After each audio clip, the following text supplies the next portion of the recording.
Hey everyone, it's Synth Designer back again with another video. Today I'm continuing my series on Synthwave Essentials. If you haven't already checked it out, go check out all the other videos. There's tons of Synthwave content on my channel. Today I really wanted to talk about how to form chords and some of the theory behind it. I'm not going to go into lots and lots of detail on theory here, but there's been some requests to go through some of the theory and how to form chords in Synthwave. So I really wanted to show everybody just how simple it can be and my method of creating chords for Synthwave. So oddly enough, I oftentimes start with the bass. So we're going to go with this bass sound here. Pretty typical kind of Synthwave bass. So we're going to come up with a simple pattern here. Let's just keep it super simple for the sake of this video. And what we're going to do is start on the note A. And the reason why we're doing that is because we're going to do this in A minor. And A minor has only all the white notes and white keys, essentially. So all of these are in A minor. And if you're unfamiliar, every minor and every major key has a relative minor and major key. In this case, A minor and C major both have the same notes, and they're both all the white keys. The reason why they're a little bit different is because they go back to different notes. So you would start on A minor, essentially in a minor key, and that would be your home note, essentially. It feels right to finish there, to come back to it. Just like C major, if you're in the C major key, it feels right to finish and come back to the C major key. Now there's a lot of exceptions, but just in basic senses, that's what we get. So let's just form some chords here.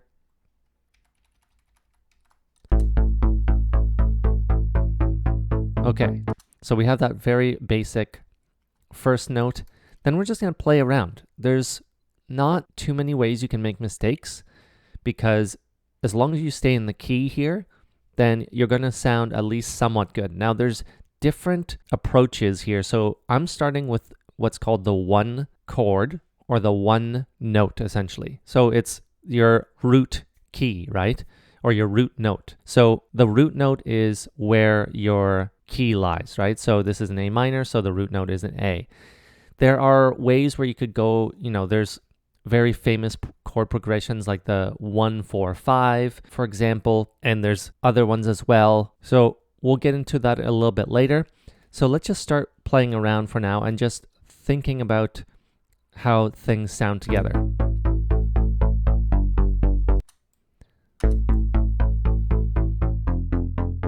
Okay, I like that. Then maybe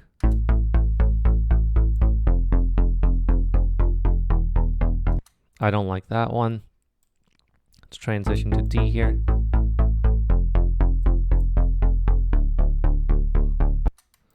And then maybe finish with an E.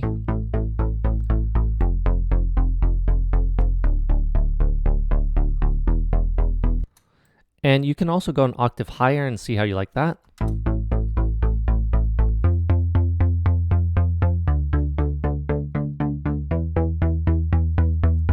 Personally, I like this.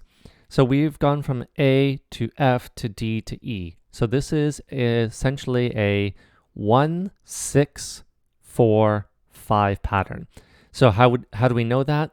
Because the 1 is A, and then we just have to simply count very easily the white notes. So we got B, C, D, that's 4, E is 5, and F is 6. So there are going to be, it gets a little bit more complicated when you have sharps and flats, but we're not going to worry about that for now. Just remember that this is a 1-6-4-5 pattern, and we're going to have to put in major and minor keys, or major and minor chords, to match these. Now, I'm not going to get into diminished and augmented chords. We're going to keep it simple. So let's just put this pattern in for now, and then go to pattern 2. We're going to open up another instance of Serum. Now, remember, you could use any synthesizer. It doesn't matter about this one. You don't have to use Serum. You don't even have to use Vital. You could use any synthesizer. I'm using very basic sounds here. But we're going to go to Synthwave Essentials Volume 4 and just pick out maybe some sort of pad here.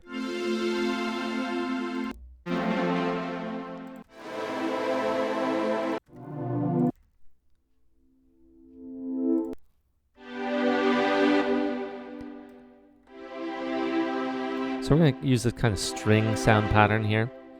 And we're going to put this together here. So what do we have here? Let's go back to pattern 1. We're going to copy these notes, go into pattern 2, Serum 2, copy them in, and then Control G glues them together so you get a full note here.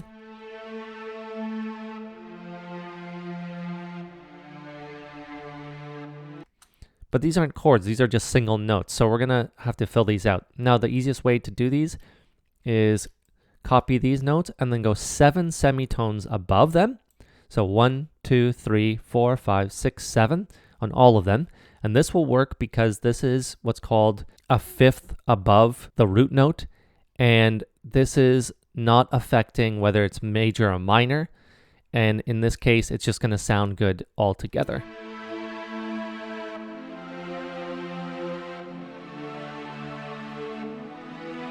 So we're already getting kind of a different sound here, and what I'm going to do actually is filter this off a little bit.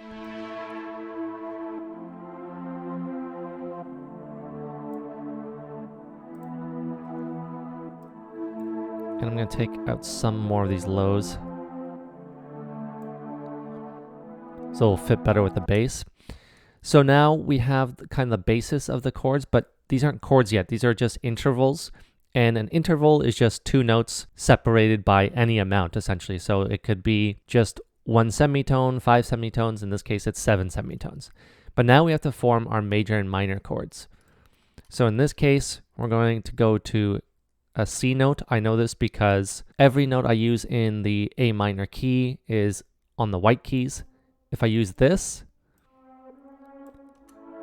that sounds fine on its own, but we're no longer in A minor. We want to stay in A minor. So what do we notice here? We have a G sharp here, so that has to go to a major. And then we have all these other ones. These are fine. Now, without getting into too much theory, there's ways of knowing exactly which notes go in what. You have to know the circle of fifths and which flats and sharps go with certain keys.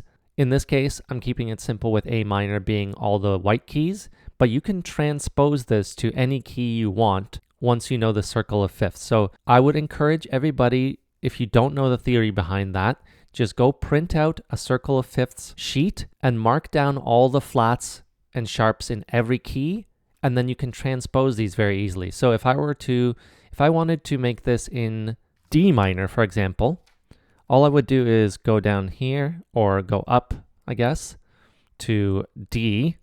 I already have the minor chord here. And I know for a fact that D minor only has 1 flat, and it is B. So what do we have here? We have A sharp here, which is equivalent to B flat, and then all the other notes work. So everything's already in order. So I've transposed this to D.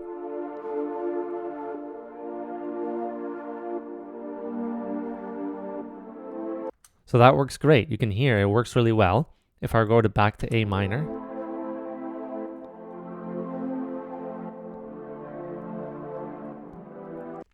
remember the only thing you'd have to change as well are the notes in your first pattern, because you can't have a D minor chord progression and an A minor bass line. So we're going to keep them the same. And then, so we have our basic chords here. They're super simple. 3 minor chords and 1 major chord. And then what we could do is what's called inversions. So say I wanted to move this one up.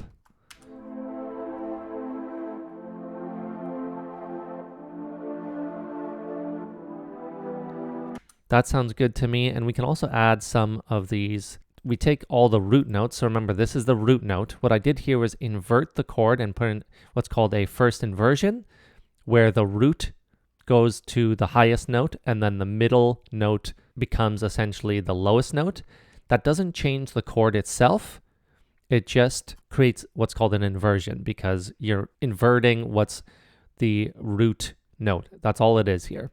In this case, what we can do as well is copy these and maybe move all these down an octave.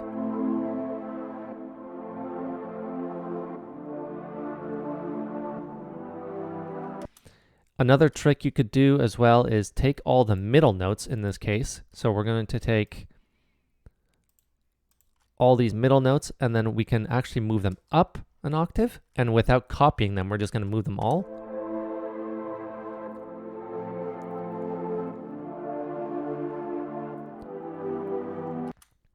So let's play it all in context now, see how we like it.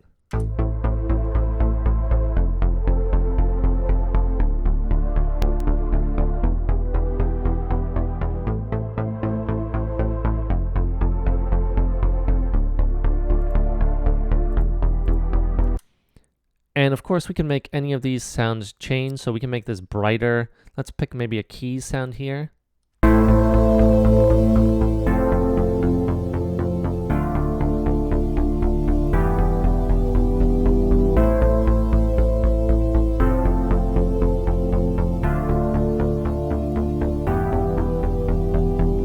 So that sounds cool too. You can always change the sounds. Remember, pick the chords, make them sound kind of lush and full first, then play around with the sounds. Don't worry about picking the exact sound right away. You can always do that after. I like the bass line and I like the keys here, so I'm going to stick with that. And that is just an easy way of forming some synthwave chords and some of the theory behind them. Let me know down in the comments what you think of this video. Did this cover some of the topics that you found helpful, or do you kind of feel like this is not quite enough? I'm always happy to do more ideas as well, but I just wanted to show you kind of the basics of how to form chords and the theory behind them. I can always get into more theory and ideas if you have any other suggestions. So let me know in the comments, and I'll see you all next time.